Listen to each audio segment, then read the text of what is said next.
Judith Eva Barsi was a promising American child actress who found success in the 1980s. Born in Los Angeles to Hungarian immigrants, she was discovered at a skating rink at age 5. Her small stature allowed her to play younger characters. She appeared in more than 70 commercials and is best remembered for her distinctive voice work in animated films. She voiced Ducky in The Land Before Time and Anne-Marie in All Dogs Go to Heaven, both released posthumously. Behind the scenes, Judith's life was tragic. Her father, Joseph Barsi, was an abusive alcoholic who subjected Judith and her mother, Maria, 2 years of intense physical and psychological torment. As Judith's fame grew, her father's jealousy and threats of violence increased.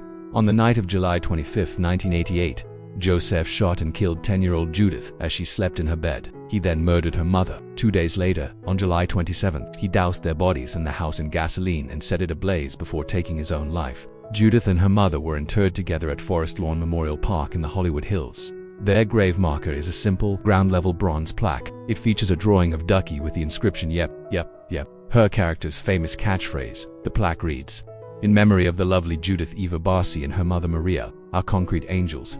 The term refers to a song about child abuse, and the grave serves as a poignant reminder of a vibrant young life cut tragically short by violence. Heather Michelle O'Rourke was an American child actress who became a cultural icon in the 1980s. Discovered by director Steven Spielberg, she was cast as Carol Ann Freeling in the classic 1982 horror film Poltergeist. Her innocent face and her chilling delivery of the line, "They're here," became one of the most famous moments in horror movie history. She reprised her role in the film's 2 sequels, Poltergeist 2 in 1986 and Poltergeist 3 in 1980, and also had a recurring role on the sitcom Happy Days. Heather was misdiagnosed with Crohn's disease. The true cause of her illness was a congenital intestinal stenosis, a bowel obstruction that had likely been present since birth. On January 31, 1988, she became violently ill. The next morning, she collapsed and suffered cardiac arrest. After being airlifted to a children's hospital in San Diego, she died on the operating table from cardiac and pulmonary arrest caused by septic shock from the intestinal blockage. She was only 12 years old. Poltergeist 3 was released several months after her death. Heather O'Rourke is buried at Westwood Village Memorial Park Cemetery in Los Angeles. She rests in a war crypt in the Sanctuary of Tenderness Mausoleum. Her crypt marker is a simple marble plaque that reads, "Heather Michelle O'Rourke," with her dates of birth and death, followed by the inscription, "Our Sweet Innocent." Josh Ryan Evans was an American actor known for his charismatic performances. He was born with achondroplasia, a form of dwarfism, and stood at 3 feet 2 inches tall. Despite his small stature, he had a larger-than-life personality. He began his career at 12, appearing in commercials. His breakout role came in 1999 when he was cast as Timmy Lennox on the NBC soap opera Passions. His character was a magical doll brought to life, and his portrayal earned him a Daytime Emmy nomination. He also played the young Grinch in Ron Howard's 2000 film How the Grinch Stole Christmas, sharing the role with Jim Carrey. On August 5, 2002, Josh Ryan Evans died at the age of 20 during a medical procedure in San Diego for a congenital heart condition he had battled his entire life. In a tragic coincidence, the episode of Passions that aired on the very same day featured his character, Timmy, dying. The scenes had been taped weeks in advance, and the producers dedicated the episode to his memory. Following his death, his body was cremated. His ashes were scattered at sea, so there is no public gravesite or memorial for fans to visit. His legacy lives on through his memorable performances, and he is remembered as a talented actor who overcame significant physical challenges to achieve his dream. Kevin Alexander Clark was an American actor and musician best known for a single, iconic role. Born in Highland Park, Illinois, he landed the role of the rebellious drummer Freddie Spazzy McGee Jones in the 2003 film School of Rock at the age of 12. With no prior acting experience, he was cast primarily for his real-life drumming skills. His performance was widely praised, and his drum solos became a memorable part of the beloved movie. Despite the film's success, Clark chose not to pursue acting further. Instead, he dedicated his life to his true passion, music. He was a professional drummer and played in several bands in the Chicago area, including Dreadwolf and Jess Bess and The Intentions. He also worked as a music teacher, sharing his love for drumming with others. On May 26, 2021, Kevin Clark was tragically killed while riding his bicycle in Chicago. He was struck by a car at an intersection and pronounced dead at a local hospital. He was only 32 years old. His death was met with an outpouring of grief from his family, friends, and his School of Rock castmates, including Jack Black, who called his death devastating. Kevin Clark was cremated. As a result, there is no public burial site or grave marker. His legacy endures through his unforgettable performance and the music he created. River Jude Phoenix was an American actor, musician, and activist, considered one of the most promising actors of his generation. He began his acting career at a young age. gaining prominence with roles in the film Stand By Me in 1986 and earning an Academy Award nomination for 1988's Running on Empty. His performance solidified his status as a serious actor. He went on to star in acclaimed films such as My Own Private Idaho in 1991, where he played a gay street hustler, demonstrating his range and willingness to take on challenging material. Phoenix was also a dedicated environmental and animal rights activist and a strict vegan. Early on Halloween morning, October 31, 1993, River Phoenix collapsed outside the Viper Room, a nightclub on the Sunset Strip in West Hollywood. He was suffering from a drug overdose. His brother, Joaquin, and sister, Rain, were with him. Paramedics attempted to resuscitate him, but he was pronounced dead at Cedars-Sinai Medical Center. He was 23 years old. The official cause of death was acute multiple drug intoxication, including lethal levels of cocaine and morphine. Following his death, River Phoenix was cremated. His ashes were scattered at his family's ranch in Macanopy, Florida. There is no public grave, but his family has a private memorial on their property. His untimely death shocked Hollywood and remains a cautionary tale about the pressures of fame. Corey Haim was a Canadian actor who rose to fame in the 1980s as a teen idol. He achieved widespread recognition for his role in the 1986 film Lucas. His stardom skyrocketed when he casted with Corey Feldman in the 1987 vampire film The Lost Boys. The duo, known as the Two Coreys, became one of the most popular pairings of the era, starring in several more films together, including License to Drive and Dream a Little Dream. Haim was known for his boyish charm and charismatic screen presence. However, his rapid ascent to fame was accompanied by a descent into drug addiction, a battle he fought for the rest of his life. His struggles derailed his career, and he appeared mostly in direct-to-video films throughout the 1990s and 2000s. In the late 2000s, he and Corey Feldman starred in a reality television series called The Two Coreys, which documented their lives and Haim's attempts at sobriety. On March 10, 2010, Corey Haim was found unresponsive in his mother's Los Angeles apartment. He was taken to a hospital where he was pronounced dead at the age of 30. Initially reported as a suspected overdose, the Los Angeles County coroner's report later determined that he died from pneumonia, with contributing factors including an enlarged heart and narrowed blood vessels. No significant illegal drugs were found in his system. Corey Haim was buried in his native Canada following a private service in Thornhill, Ontario. He is interred at Pard Shalom Cemetery in Vaughan, Ontario, where his grave is marked by a simple flat granite stone. Brad Baron Renfro was an American actor discovered at age 10 with no prior acting experience. He was cast in the lead role of Mark Sway in the 1994 thriller The Client, alongside Susan Sarandon and Tommy Lee Jones. His debut performance was a stunning success, earning him critical acclaim and launching a promising career. He went on to star in notable films throughout the 1990s, including The Cure, Tom and Huck, and Sleepers, where he played the younger version of Brad Pitt's character. He also delivered a powerful performance in the 1998 film Apt Pupil.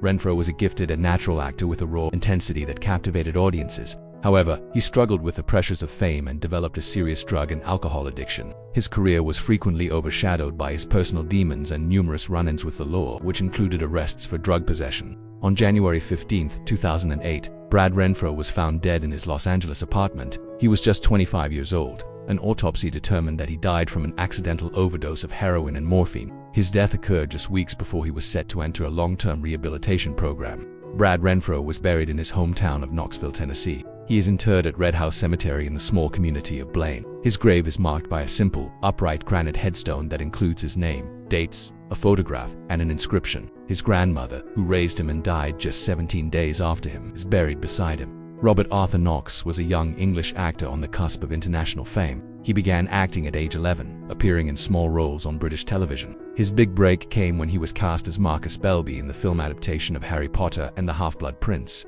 Marcus Belby was a Ravenclaw student and a member of Professor Slughorn's Slug Club. Knox had already filmed his scenes for the movie and had signed on to reprise his role in the next installment of the series, Harry Potter and the Deathly Hallows Part 1. He was a promising talent with a bright future ahead of him in one of the world's biggest film franchises. On May 24, 2008, just days after he finished filming, Rob Knox was tragically killed. The 18-year-old was stabbed to death outside a bar in Sidcup, southeast London, while trying to protect his younger brother, Jamie, from a man armed with 2 knives. Knox and 4 of his friends were also stabbed in the altercation. The man who stabbed him was later convicted of murder. His death sent shockwaves through the Harry Potter cast and crew, who wore white ribbons at the film's premiere in his memory. Rob Knox was buried in his hometown. His final resting place is at St. John the Evangelist Churchyard in Sidcup, London. His grave is marked by a black granite headstone featuring a picture of him smiling and an inscription that reads, "He came in peace, he lived in peace, and in peace he died." Lee Thompson Young was an American actor who began his career as a teenager. His breakthrough role came in 1998 as the lead character in the Disney Channel series The Famous Jet Jackson. He played a teenage actor starring in a popular action show,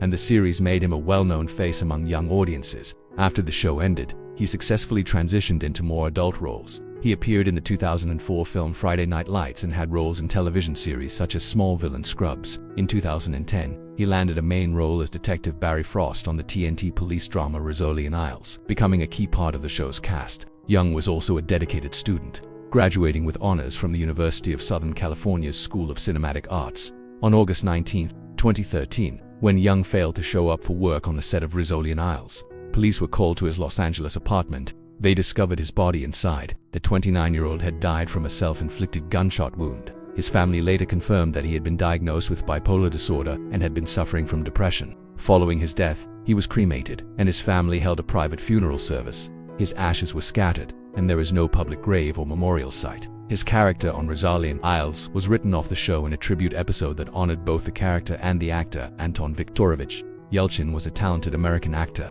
Born in the Soviet Union to professional figure skaters who came to the US as political refugees, he began acting as a child, gaining recognition for roles in films like Alpha Dog in 2006 and Charlie Bartlett in 2007. His career reached new heights in 2009 when he was cast as Pavel Chekhov in the reboot of the Star Trek film series. He brought a youthful energy and comedic timing to the role, reprising it in 2013's Star Trek Into Darkness and 2016's Star Trek Beyond. Yelchin was a versatile actor who moved seamlessly between big-budget blockbusters and smaller, character-driven films like Crazy and Green Room. On June 19, 2016, Anton Yelchin died in a bizarre accident at his home in Studio City, California. He was found by friends pinned between his Jeep Grand Cherokee and a brick pillar. It appeared his car, which was later part of a recall for a confusing gear-shifting mechanism, rolled back and trapped him in his steep driveway. The cause of death was blunt traumatic asphyxia. He was only 27 years old. Star Trek Beyond was dedicated to his memory. Anton Yelchin is buried at Hollywood Forever Cemetery in Los Angeles. In 2017, a life-sized bronze statue of him was unveiled at his gravesite in the cemetery's Garden of Legends, ensuring his memory will not be forgotten. Jonathan Gregory Brandis was an American actor who became a prominent teen idol in the 1990s. He began his career as a child model and actor. His first major film role was as Bastian Bucks in The Neverending Story 2 in 1990. His most famous role came in 1993 when he was cast as Lucas Valensek, a teenage scientific prodigy, on the NBC series seaQuest DSV. The show, produced by Steven Spielberg, made Brandis a household name and a fixture in teen magazines, receiving thousands of fan letters a week. After seaQuest DSV was cancelled in 1996, Brandis found it difficult to transition into adult roles. He continued to work, appearing in films like Ride with the Devil in 1999, but he reportedly became despondent about his waning career. He had hoped that his role in the 2002 film Hearts War would be a comeback, but his part was significantly cut from the final version. On November 11, 2003, friends found Brandis after a suicide attempt in his Los Angeles apartment. He was transported to Cedars-Sinai Medical Center but died from his injuries the following day. He was 27 years old. He did not leave a note, but friends reported he had been depressed about his career. Jonathan Brandis was cremated, and his ashes were given to his family. There is no public grave site or marker for him, a tragic end for a talented young man who struggled to navigate Hollywood. After early stardom, Brittany Ann Murphy-Manjack was an American actress and singer who became a familiar face in Hollywood in the 1990s and 2000s. She made her film debut in 1995's Clueless, where her performance as the quirky Ty Frazier made her a breakout star.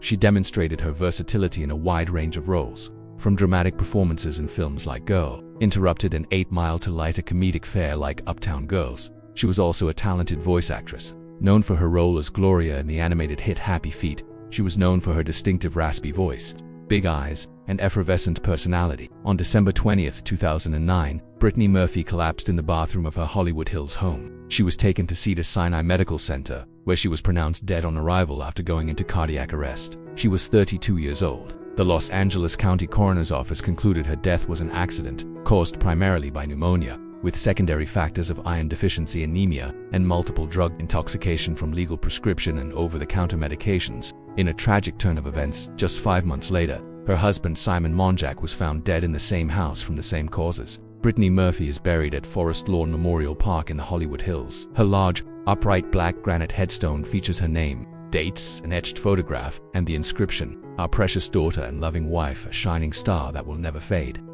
Sawyer Storm-Sweeten was an American child actor, best known for his role on the sitcom Everybody Loves Raymond. Born in Brownwood, Texas, he and his twin brother Sullivan, along with their older sister Madeline, were cast as the children of Ray and Deborah Barone on the show. At just 16 months old, Sawyer began playing Jeffrey Barone. The show premiered in 1996 and became one of the most successful sitcoms of its time, running for 9 seasons until 2005. Sawyer grew up on the set, spending most of his childhood in front of the camera alongside his real-life siblings. After the show concluded, Sawyer stepped away from acting. He did not pursue other roles and lived a private life away from the spotlight. He reportedly enjoyed riding motorcycles and spending time with his family. On April 23, 2015, while visiting family in Texas, Sawyer Sweeten died by suicide. He was just 19 years old, a few weeks shy of his 20th birthday. He died from a self-inflicted gunshot wound to the head. His family and former castmates expressed their shock and profound sadness. His sister Madeline urged people to reach out to their loved ones. Sawyer Sweeten was cremated and his ashes were given to his family. A private memorial service was held for him.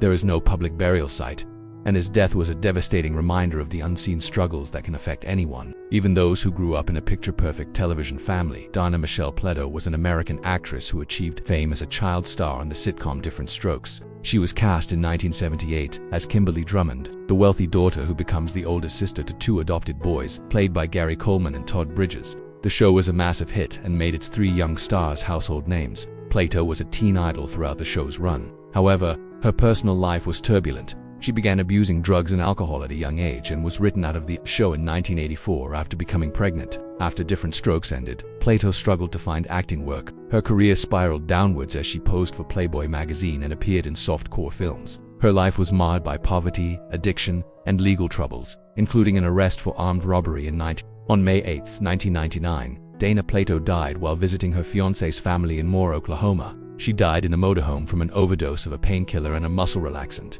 Her death was ruled a suicide. She was 34 years old. Following her death, Dana Pleto was cremated. Her ashes were initially kept by her family. It is reported that some of her ashes were scattered over the Pacific Ocean, but the final disposition remains private. There is no public grave for her. Tragically, in 2010, her son, Tyler Lambert, died by suicide at the age of 25. Gary Wayne Coleman was an American actor who became one of the most famous child stars of the late 1970s. He was known for his small stature, a result of a congenital kidney disease that halted his growth at 4 feet 8 inches. His big break came in 1978 when he was cast as Arnold Jackson in the sitcom Different Strokes. His character's catchphrase, "Wataku talkin' 'bout Willis," that became a cultural phenomenon. Coleman's charisma and comedic timing made him the show's breakout star, and he became a beloved television icon. His life after the show, however, was plagued by financial and legal problems. He successfully sued his parents and a former manager for misappropriating his trust fund, but was left with only a fraction of his earnings. He struggled to find steady acting work as an adult, taking jobs as a security guard, and had several run-ins with the law. On May 26, 2010, Coleman was hospitalized in Provo, Utah, after falling and hitting his head at his home. He suffered an epidural hematoma. 2 days later, on May 28, he was taken off life support and died. He was 42 years old. His death was followed by a legal dispute over his estate between his ex-wife and a former girlfriend. Gary Coleman was cremated in June 2010. Due to the legal battles, his ashes went unclaimed for a considerable time. Following his final wishes for no funeral, his ashes were eventually given to a friend, who has kept their final disposition private. There is no public grave or memorial site.